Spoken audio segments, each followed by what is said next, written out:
Hello, and thank you for joining us. We'll begin the webinar in a few minutes as we wait for everyone to get logged on. You are automatically muted and your video is not visible. Please take the next few moments to adjust your audio and screen size to your liking. If you are having any challenges, please send them through the Q&A button.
Hello, and thank you for joining us. We'll begin the webinar in a couple of minutes as we wait for everyone else to get logged on. You are automatically muted and your video is not visible. Please take the next few moments to adjust your audio and screen size to your liking. If you are having any challenges, please send them through the Q&A button.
Good morning, good noon, and good afternoon, NAGC. Welcome to your 2019 April edition of Webinar Wednesdays. I am your host, Bethany Hornbeck, current Professional Development Director at NAGC, and I am very happy to have all of you with me here today.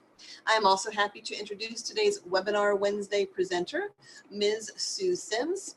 Sue Sims is joining us from sunny Los Angeles, home to the Metropolitan Water District of California, of Southern California, where she is the External Affairs Group Manager.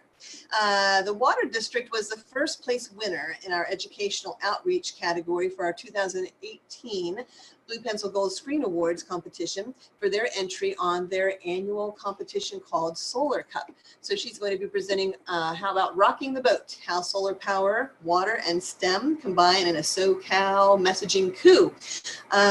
Solar Cup is a high school education program, and teams of high school students from throughout Southern California build and race solar-powered boats. They do this so they can learn about natural resource conservation, engineering practices, problem-solving practices, communication skills, and a whole lot more. It's a 7-month program the kids go through, and at the very end, they get to go to Lake Skinner in Temecula Valley to participate in a 3-day competition. So the NAGC Board of Directors chooses the best in show every year from all of our first place winners for the Blue Pencil Gold Screen Awards competition. And last year, we felt like Solar Cup stood out as our shining example of government communications in action. And in this case, we're talking real live action, which we'll find out about soon, especially because of that successful communications piece that they wrap into the program and that their competitors undertake every year. So Sue, I want to say thank you so much for joining us today. It's really wonderful to have you at Webinar Wednesdays. We will get started in a minute, but first let's go through our monthly housekeeping items, and then we'll give Sue the floor. So first off, always is Q&A. We will be going through the presentation, and Sue will take questions as they come in. So go ahead and enter those through your Q&A box, and we will address them as she talks. Up next on NAGC's Webinar Wednesdays series is actually my very last Webinar Wednesday as your Professional Development Director. We are going to be joined by the consummate Coast Guard Lieutenant, Donnie Brzuska. So last year, Donnie was another one of our standouts. He was selected as our 2018 Communicator of the Year. And he is going to be talking to us about his riveting story, which he's going to focus on taking risk in government communications and how doing so can really help your agency sail. He says that government communicators spend too much time aligning messages, advancing narratives, shaping the strategic environment, and he says we can change all that by hopping off of the hamster wheel. So please join me again for my last Webinar Wednesday on May 15th at our usual bat time and usual bat place. In the meantime, and after that, after we hear from Lieutenant Brzuska, we're going to take a break from Webinar Wednesdays for the 2019 Communications School in DC, as I think you know by now, right at the end of the June timeframe, 25th to the 27th.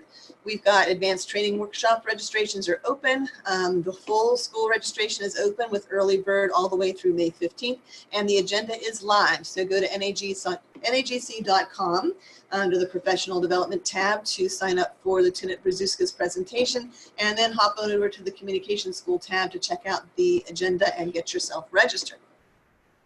Also coming up, Board of Directors elections. We are going to be sending emails out about this soon. We have a couple of positions coming open, including mine. So do consider running. This is a fantastic opportunity, as all of you know, I think, to join the organization and get so much more out of it.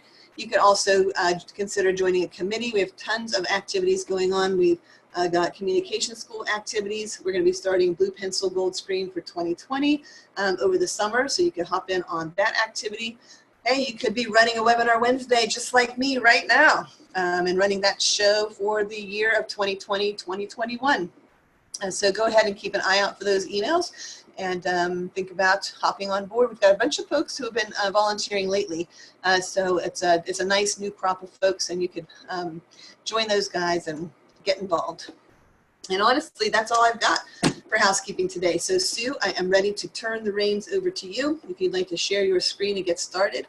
And while you're doing that, I just want to thank you again for joining us. It's wonderful to have you. Hello, I see you now. And you can go ahead and put that up there. The floor is yours. Okay, great. Thank you, and thanks to everybody. As you heard, my name is Sue Sims. I'm the group manager for external affairs here at the Metropolitan Water District of Southern California. It is a beautiful day here in Los Angeles, so I'm excited to share with you our program. You know, let me just start by saying when I first came to the my very first NAGC conference, which I think was in Baltimore, it was probably about 12 or 15 years ago. It seemed like almost all of the agencies at that time were from the federal government. And I loved the conference. I thought all the takeaways were great. I thought this is one conference that really speaks to me. And so I've been fortunate to come back several of the years. One of the things that struck me, though, is that over the years, the reach of this organization has really broadened. And I think that has made it so much stronger. There's state agencies, there's local agencies, and I think everyone's perspective is reflected at the events that we have and in the nominations. And so I think that's very exciting. So specific to today is the winner of last year's Best in Show Award at the Communications School in Florida, which was very fun for me. I'm really pleased to be able to share our project and some of the communication elements for our Solar Cup competition. As mentioned, this is a program where we invite high school students to participate in a year-long program to learn about water, about energy, about conservation, and about sustainability.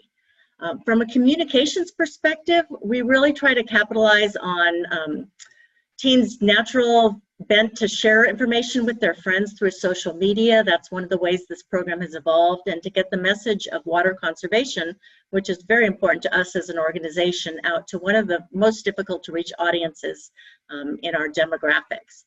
So I'm going to talk a little bit about how we provide support for communities that are involved in this project, how we get young people involved, how we create a synergy that allows us to spread that message with the media, and then again to reach this demographic group. And also a little bit about how we get buy-in and the importance of that from our management and from our employees. So first, let me offer just a little bit of background about our agency. We are the nation's largest supplier of drinking water. We serve about 19 million people throughout Southern California, all the way from the Mexican border up almost to Santa Barbara, and from the coast, much of the way out into the desert on the way to Arizona. We get our water from three main sources. About a third of the water comes from snowmelt in Northern California, Lake Tahoe area, and other parts of the Sierra Nevada mountains. That travels about 400 miles south through the California Aqueduct. If anybody's ever driven from LA to San Francisco, up I-5, you pass the aqueduct several times. It's really quite an engineering marvel. So we are the largest recipient of water from that system. Another third of our water comes from the Colorado River in an aqueduct that we built and that we own and manage. And then about a third, and again, these are average years. You'll see the numbers here, they vary a little bit, but about a third of it and a growing percentage of it are local projects.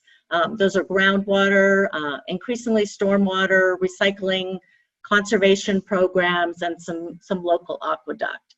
So you can tell from that a lot of our communications and messaging over the years has to do with water supply, has to do with conservation.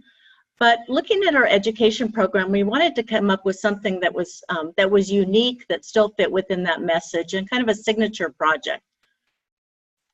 So our agency has several reservoirs throughout the region, and increasingly we're dealing with looking at more sustainable practices. So marrying that with the science, technology, engineering, and math, so STEM learning experience was very appealing when we looked at putting a program together. And that result was the Solar Cup program. As mentioned before, it's for high school students who partner with their own local water agencies on this program to build and race 15-foot solar-powered boats. We also wanted to reinforce some of the technical aspects of the program with environmental stewardship. So I'm going to show this video, which does, I think, a really good job of an overview on this program. Let me click here and we'll run this.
as you can see, it's a very fun, it's a very visual, and it's a great event.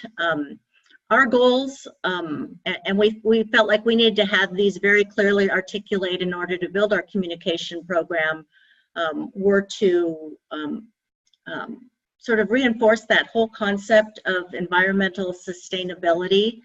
We wanted to make sure that we were reaching out in a unique way to our schools. We have member agencies. They're the ones that actually deliver water to homes and businesses. So they needed to be a partner in this project, both financially and in terms of their support. And then obviously our role as external affairs is to make this a very positive public relations project.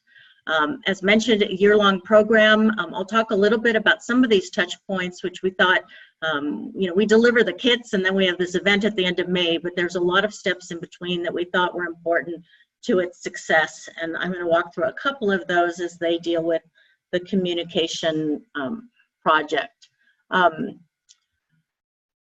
From a communications perspective, we knew that our target audience was not only these students and the educators, but also news media and local water agencies and the public. Many of the students that come to us and look at these kinds of learning concepts, everything from the actual building of the boat, the mechanical systems, the economics of sustainability. How do you do that within a budget? How do you build that framework? We wanted to integrate visual and language arts, and I'll talk about a couple of different ways that we're doing that, that are weaved into a communications theme, and then clearly the issues of teamwork and problem solving and critical thinking. So let me mention that many of the teams are repeat participants. We try and get new ones each year, but there's some that just see this as a great value to their school. One of the selling points when we do the marketing and outreach is that many of the students have told us they use the experience in this program as part of their college admissions packages. They see it as a great extracurricular activity that they can highlight. We've got enough of a track record now that some are telling us, some people come back year after year and tell us that the careers that they've chosen, whether it's water utilities or engineering or resource management, stem at least in some part from the skills that they developed in this program. So that's obviously very rewarding. Over the course of the year, these students have self-directed programs where they learn about these systems. And that's also a selling point when we try and market these programs to the media. Let me mention one other thing though. We've got public and private and magnet schools, but one thing that we were able to do for a couple of years that was a great selling point from a communication standpoint with the media is that we had students participate from a juvenile offender program. And in fact, that program administrator told us that Solar Cup has provided a lot of those young people with what they don't often get, and that's a unique and positive learning experience. They also got skills development that they didn't necessarily have when they went into the program, and leadership, and that it's really been, from their perspective, a success in terms of making them more productive members of their community. So we're always looking for unique stories when it comes to the schools that are participating. Most of them are not that unique, but we've got schools from very wealthy communities where raising a couple $1,000s to pay for the expenses that they have is not a big deal. And then we have some from very economically challenged communities where we will work with them, and even the issue of raising enough money and being able to attend these events and the workshop becomes a challenge. But the ingenuity that these kids bring to this project, the support that they're able to get from their local water agencies and from us and from businesses in the community is actually very inspiring and becomes a good story in and of itself. One of the elements that's kind of besides the boats and the batteries, and that's a communication and public outreach component of this competition. And that was very important, obviously, to us in the Public Affairs Office. I'm going to show 5 PSAs that we ask the kids to work on each year as part of this to communicate conservation messages. So let me play that now, and then I'll come back and explain a little bit about how that program started.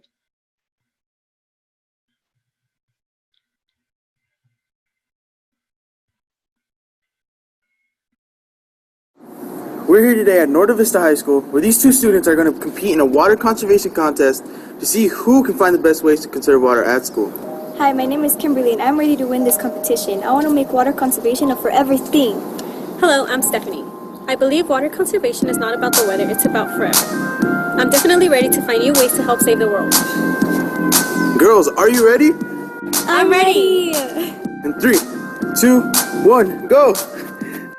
If you reduce the length of your showers, you can save a lot of water. I'm saving up to 5,000 gallons each year by limiting my showers to 5 minutes. You can use a bucket in the shower to collect water while you wait for the water to get hot.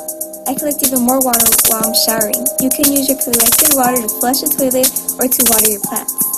I do meatless Mondays, and so should you. A single pound of beef requires 1,800 gallons to produce, so every Monday I skip eating meat. This is a lifelong habit. I can save thousands of gallons of water. I go meatless on Mondays too. I like to make pasta on Mondays and then use the water I cooked it in to water my plants. Ow! Make sure it cools down first. When I'm thirsty, I drink from a reusable bottle. That way I won't forget to recycle and I never throw away a half-full bottle. It takes 44 gallons of water to make each plastic water bottle, so I'm saving water with using my reusable water bottle too. Ladies, your time is up. It's time to announce the winner of today's challenge. And the winner is both of you. Yay! Serving water, you are both winners. And so is Planet Earth. If you'd like to become a winner too, you can try these same methods that we have learned today and learn more about it at www.bewaterwise.com. Special thanks to our sponsor, Riverside Public Utilities. It's not about the weather, it's about forever.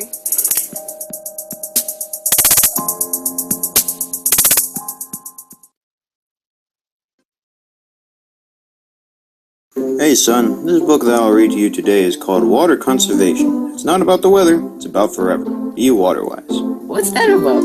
Well, we shall see. The ice and snow in the mountains are our drinking water for summer. Not enough water during the winter means that a drought will come about. So in this story, we'll try to ensure how water during a drought can be conserved. A boy named Curtis watches the news and begins to catch the heavy blues. As he hears that the earth is unnaturally warming, he takes it undoubtedly as a sign of warning. He asks his friends and parents for aid, and within the garage, he's shown what's made. For several years, they've used their brains by using barrels to catch water when it rains.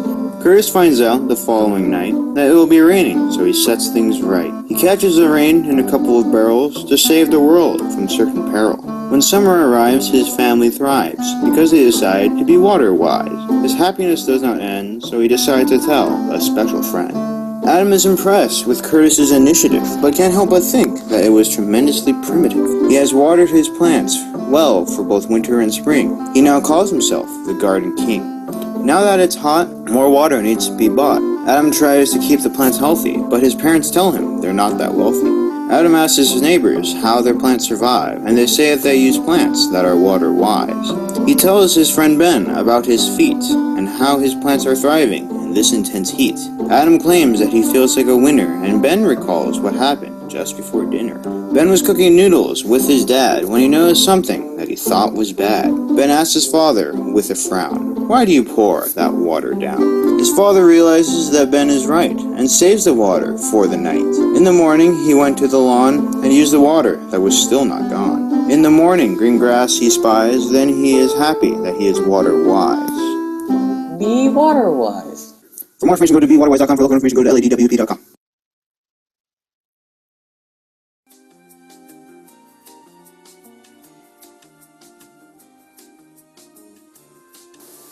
Is your home water-wise? These homes aren't. They have lush green grass, beautiful hedges and ferns, but all that can add up to costly water charges at the end of the month.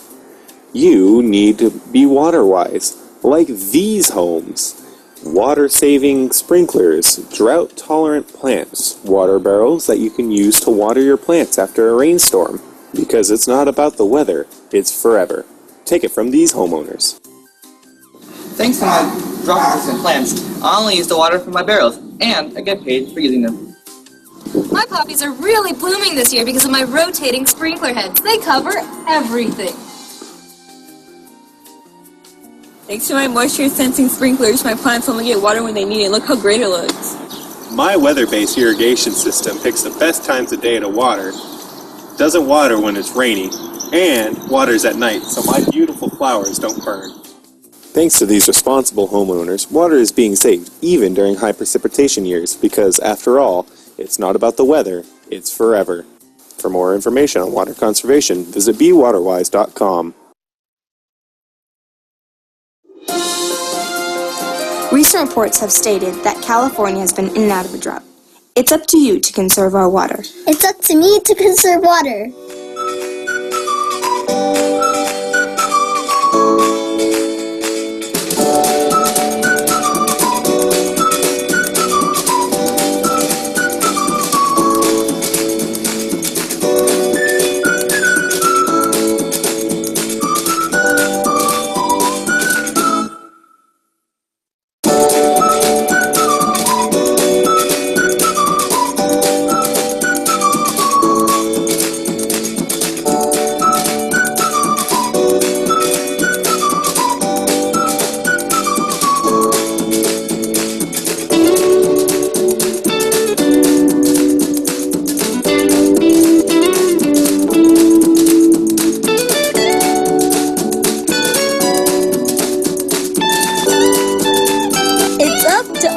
To save water. For more information, please visit bewaterwise.com. Huh. Dehydration can cause hallucinations. Interesting. Now, time to go to the bookstore. Hey, pass me the book you're reading. Sure. Oh, I don't feel good. Oh, well, I must have gotten knocked out. Who are you? I'm you from the future, Basil, and I'm here to tell you you're wasting too much water. California is a semi-arid desert, which is why teens like yourself need to conserve. Whoa. So, what can I do? Well, I'm glad you asked.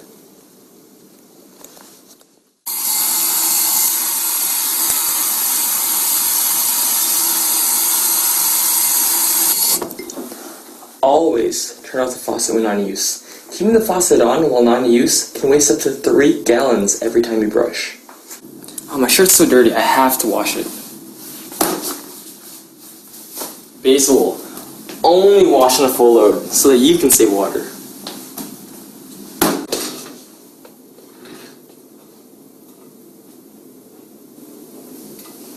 Remember, Basil, even though this is all just a dream, water conservation isn't. You have to conserve water. Tell your friends. Of course. Well, I learned so much today about water conservation, and I'll be sure to implement everything I've learned. And I hope you do too.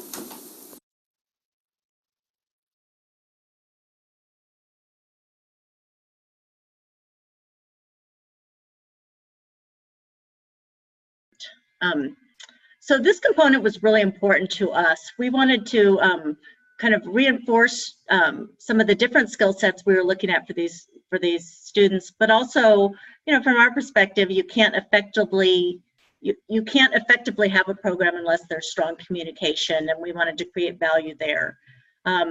It's interesting, this part of the program, this sort of public information component, used to be like 2 to 3 minute videos or brochures that the students would do, but as you can probably imagine, it's changing over the years, and is now as part of the competition, we're helping these students this year produce short Instagram stories on why there's an ongoing need for water conservation here in Southern California, and kind of tapped into that social media format, and then also using custom geofilters at the event that are sometimes incorporated.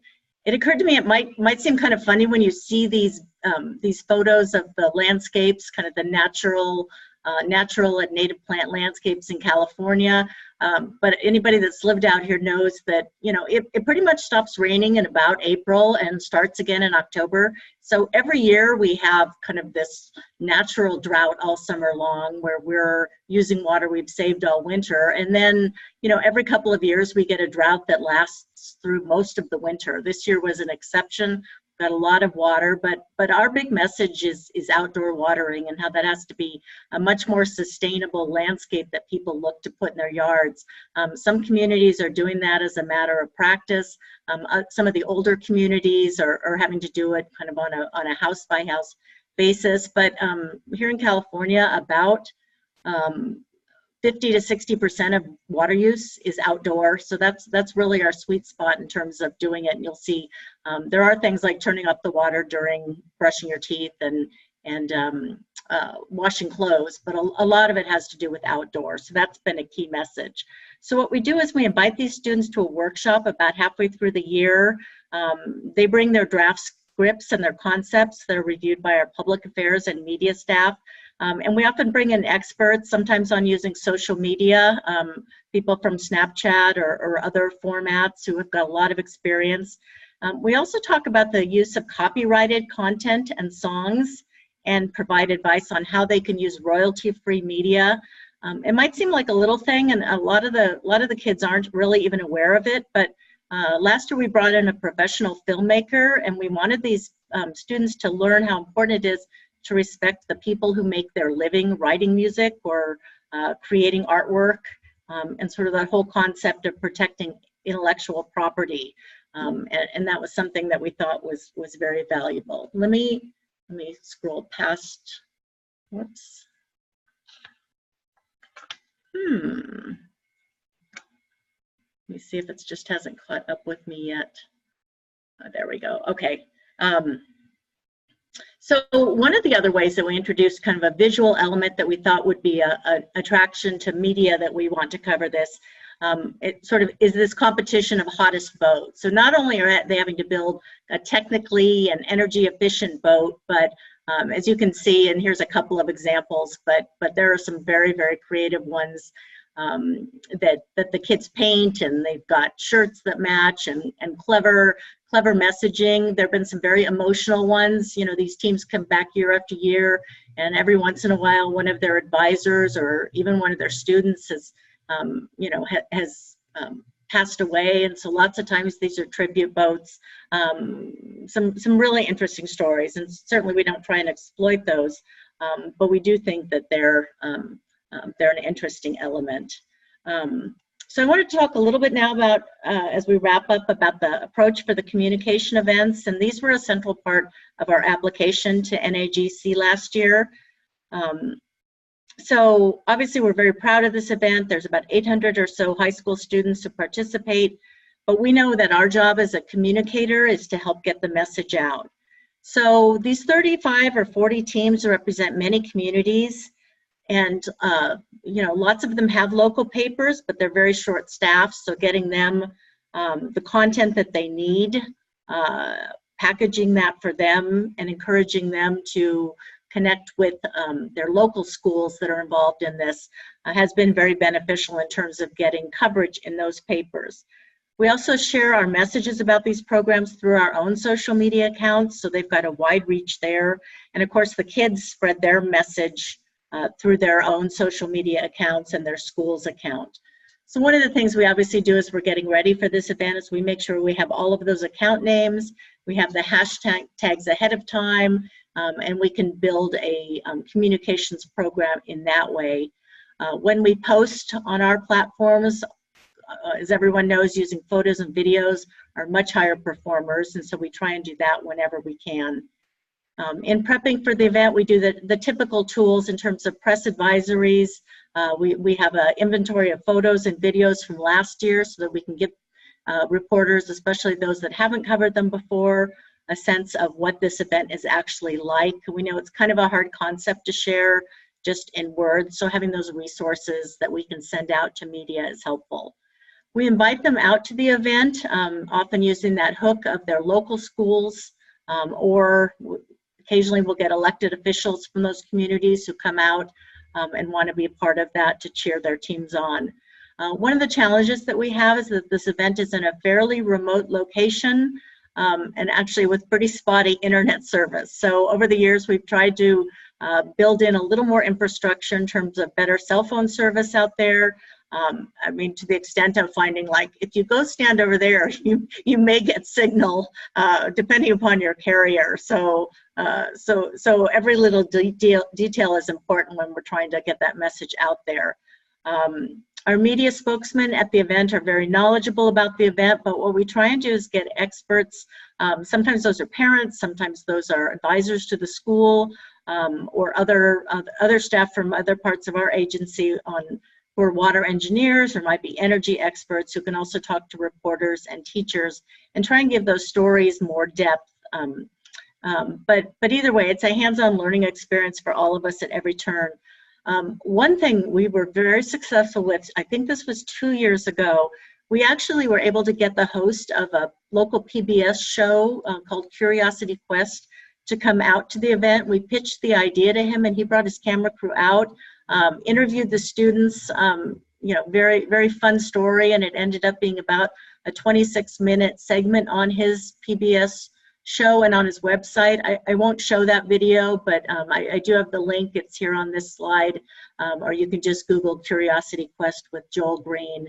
And he certainly brought a unique perspective to that program and to our story. So it's a program that we're very involved with. We try and keep the key elements both in our NAGC application and when we're pitching it very simple. It's a good story. We tell it in a very simple way. As I've mentioned, having videos and photographs of past year's events, local angles about this year's event, and any personal stories. And then our role is to help tell that story in a way that showcases our agency's roles for water conservation, the management of our water resources, and advancing our mission. I did want to mention one other benefit of the NAGC process. When we win awards, and we have been pretty successful over the years, this was our first Blue Pencil Gold Screen Award, but we've won some of the other category awards before. It's really helpful to us when we come back here to our agency. It gives us a sort of a more tangible way to demonstrate to our management the importance of investing in strong communication and outreach programs. We talk about it to our management. Occasionally we get the chance to even talk to our board members about the program and the recognition that we get from our peers. So that's not necessarily why we do it, but it is a huge benefit that we reap from participating in NAGC and in the Communication School Awards program. So I think I will stop with that. If there's questions, I'm happy to answer those. And thank you for your time. Great, thank you so much, Sue. That was a wonderful presentation, and I loved seeing the PSAs. They were so cool. Thanks. Yeah, those are fun. They all have to submit those, and then we have, in much the same way, I think some of you help judge awards at your agencies or for NAGC. It's really fun to see how the kids interpret that message. Oh, really? Oh, that's great. I am looking for some questions from the group. If anybody would like to send some through on your Q&A box. In the meantime, of course, I've got a couple because I always do. Okay. I would like to know about these PSAs. Do you guys have measurements you put in place to see what kind of effect the PSAs the kids do? We do. I mean, that's one of the great things about any kind of digital media or certainly our social media platforms is that we can track the number of views, the amount of engagement that we get on the platforms, both on our platforms and on the individual ones for the schools. And as it probably comes as no surprise that those numbers ramp up each year. I think this might be the third or fourth year that we've used social media as the primary platform for posting these. I mean, in the past, as you might imagine, if you had a video or brochure, there might be a handful of people who see it. Now it's in the thousands. And you raise a good point, though, because we typically look at them pretty close to the event. I don't think we've gone back and looked on a year-long basis, and my guess is that some of these have a life of their own, and it might be good and helpful for us to go back and track it maybe at a 6-month or year-long interval and see how they're doing. So thank you for that. Yeah, no problem. And the storybook one was really cute. That was very creative. Yeah, I like that one. That made me laugh out loud at the end. There it is. And what are the kids' reactions to this communications piece? Kind of have a couple sub-questions there. What are their reactions? What do they think about it? I'd be curious to know if they split up. Do they divide their labor in their groups? So you have some kids that really lean more toward the technical aspect of the competition, and some kids lean more to the communications aspect?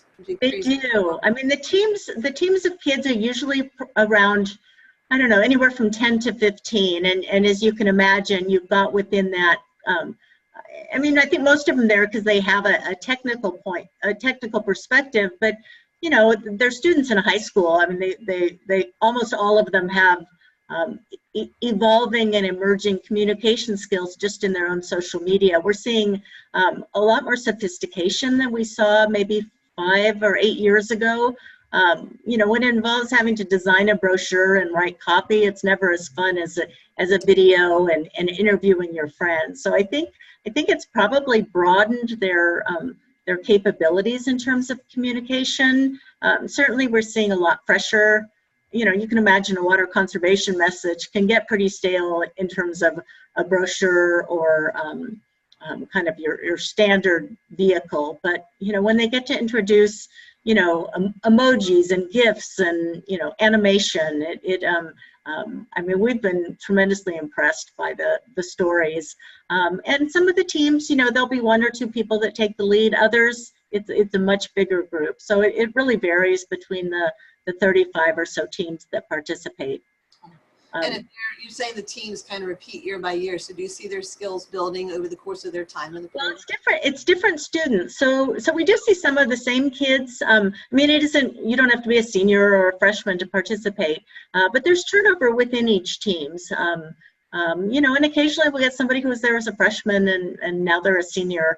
That doesn't happen a lot. Usually it's 1 or 2 years, but yeah, I mean, we start to recognize them, and they talk to us about how this program has benefited them, not just in terms of technical skills, but we try and have this be multidisciplinary in terms of the lessons you learn. If we're going to ask them to make a year-long commitment, and it's interesting, some of these, most of them are after-school programs. A couple of the schools have made this actually an elective course, and so they spend a lot more time, and it shows. But sometimes we get the most unique and fun ones from schools where this really is kind of a student-driven project, that meets once or twice a week after school. So it varies, but it's very fun to watch this evolve over the course of the year.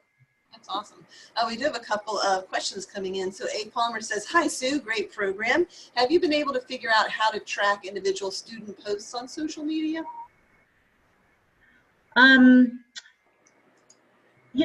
We do it based on typically the school's social media. We ask them to post using their school so we can track it. I don't know. I've got a colleague here, and I'll see if she knows. I'm not aware that we track individual students. I think one of the things that we try and navigate, obviously they're all in there. We have them sign release forms so we can use their photographs and use their stories. I think we're still a little bit careful about, and maybe this reflects my age more than anything else. I think we try and be careful not to troll students or to stalk them individually, but maybe it's fair game since when they're posting out there. I don't know. That's a really good question. We would have to look at how and if we do that. And all right. And Mary's asking, do you have any communication activities focused on broadening the schools that participate, the school you guys yourselves? Well, one of the limitations that we have is we've got one weekend, and we've got a kind of a finite amount of time that we can take boats out on the lake. We have a couple of different competitions. One is an endurance that takes, I think it's a 90-minute track they go on. So they typically start at 8 in the morning and they end about 4 o'clock in the afternoon. Not so much that we lose daylight, but the wind really kicks up. So we've got kind of a size capacity both at the campground out there and in terms of how many boats we can get out on this lake. The program itself has grown. And when we first started, there were 8 high schools. There's 43 this year, but I think that's about the capacity that we can do in one weekend. One thing that we have looked at and might be something in the future, although this, you can imagine this is also a huge staffing workload, it would be maybe doing it over a couple of different weekends, because we do have to say no to some schools that want to do it. We usually take no more than 2 or 3 from a local water agency. And it's just, as I say, kind of the size constraints out there. But the idea of doing it over a couple of weekends, I didn't mention getting our employees, not just from our public affairs office, but this is a huge volunteer effort. If you can imagine having 800 kids at a campground on a weekend and all the fun and not so fun things that might happen in terms of supervision, in terms of feeding them, in terms of logistics, in terms of safety. It's often very hot out there, even in May, and so making sure that we've got the proper amount of first aid and first responders were there ever to be an accident, timekeepers, making sure the rules are followed, technical support. So we're fortunate in that we have a large agency, and we're pretty successful in getting people to volunteer their own time to come out and help. But I think we probably have 60 or 70 volunteers out there, so that's also a challenge for us. So I guess because of those logistics, it feels like we're kind of maxed out at this point. But if we could figure out a way to either do it at a place with bigger capacity or doing it over multiple weekends, we might be able to expand. Seems to me like we talked about this at the communications school last year at this poolside or out at the cabana. Me? I don't think I was ever poolside. Oh, you were? Never with certainly never with an adult beverage in my hand. Oh, That's no. hard to. I wasn't there either. You must be thinking of someone else. Right? Yeah, me too. Me too. And then Kevin Burns, who is communications director for the city of Birmingham, Michigan. Hi, Kevin. Nice to hear from you again. We talked last month as well. He says, "Congratulations, Sue, on the program and the award. His instinct says this likely wasn't an expensive program. Can you generally talk about the cost? Also, did you do something different to reach parents, aka the older generation, not necessarily apt to use social media?" Oh, okay. So I would say probably most of the cost is in staff time. We've got a staff person who spends a good portion of her of these months leading up to it, focused on the logistics, feeding, tables, tents, all of that kind of thing. So a lot of her staff time. We do have to rent some equipment out there. There's a cost there. We provide the kits, just kind of these. They come in a box. It's the wood and the rudder and some of the seating. So there's a little bit of an investment to pay for the kits, but we do ask the kids to raise the money for some of the equipment. The returning teams can use equipment from the year past, but as you might imagine, the technology advances, and so sometimes they will do that. We pay for their food and for their camping when they come out there. They have to provide their own transportation to get there.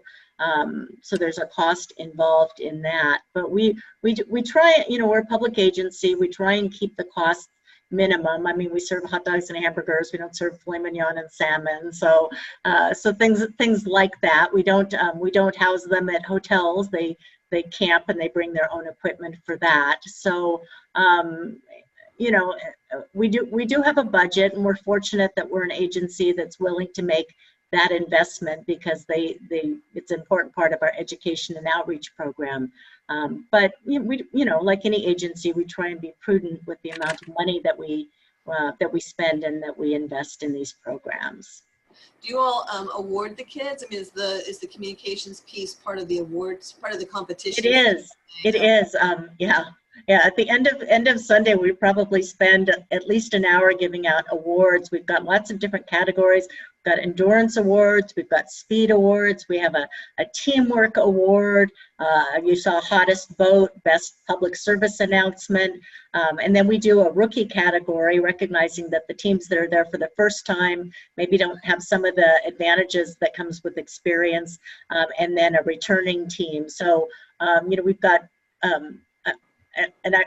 it's not the kind of thing where everyone goes home with a participation award, except for the fact that they participated. But we do. I mean, and they, you might have seen some of those pictures. I mean, it's a very exciting time for them to line up by their boats and with their sponsors, and sometimes they have elected officials from their communities out there. And those papers and the stories, their individual stories of how they did, are the ones that often end up in the local newspapers, either because they or their parents have done a write-up, or sometimes the local papers know enough about this program to write it up.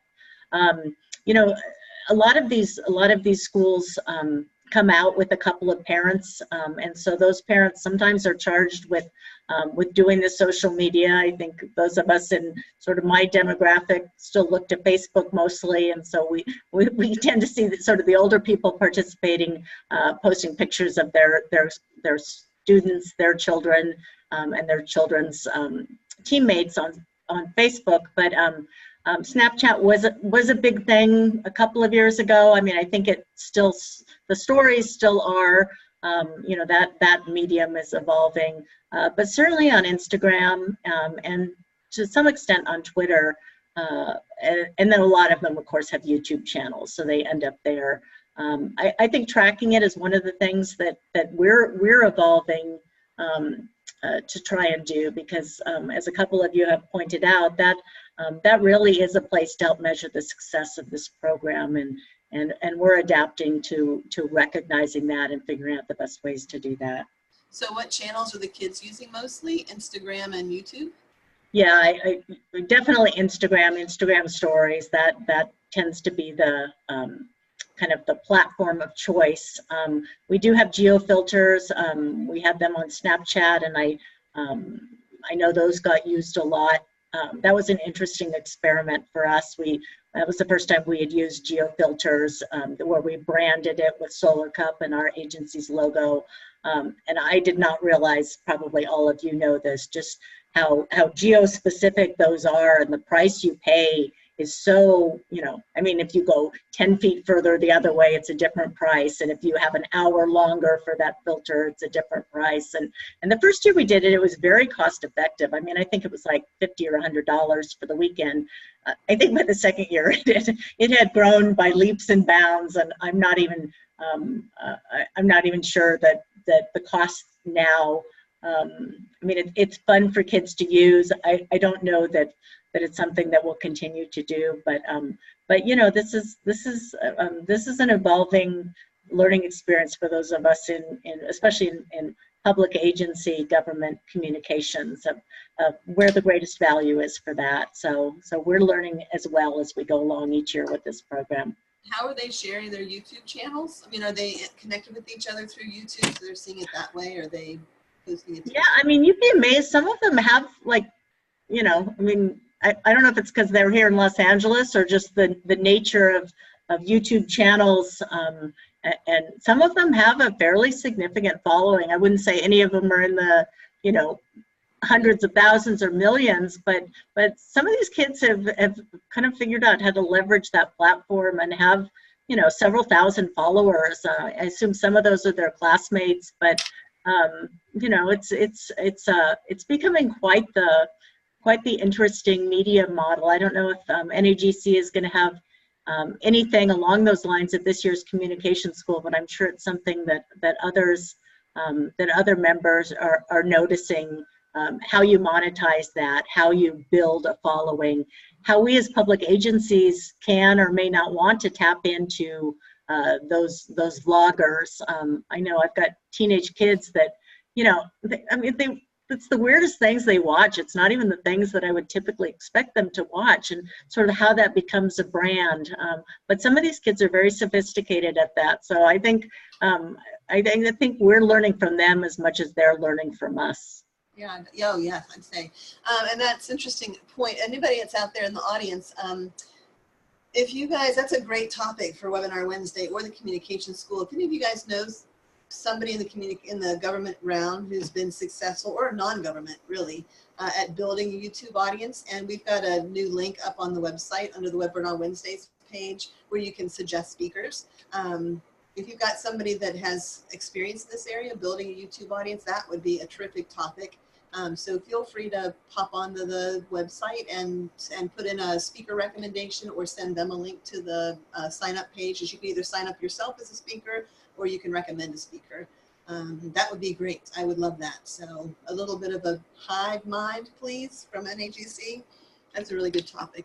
And that's the end of our questions, and I think close to the end of our time, actually. It's, 1:52. So I think we're good. Everybody, thanks so much again for joining us. Sue, thank you so much for coming. It's been a good discussion. Oh, thank you. Thank you. I really appreciate the opportunity to share this. Yeah, my pleasure. And see you guys on the, did I say 15th of May for Lieutenant Donnie Brzuska, who likes to use the F word when he promotes his material, but he doesn't, but it's FAIL. So go online and find out what that's about. And we will talk to you guys then, and we'll see you at the Communication School. And I will also see you on a committee. Once I'm done on this one, I'll be on one myself. So talk to you guys soon. Happy Easter. Thank you. Bye, everybody. Have a good day.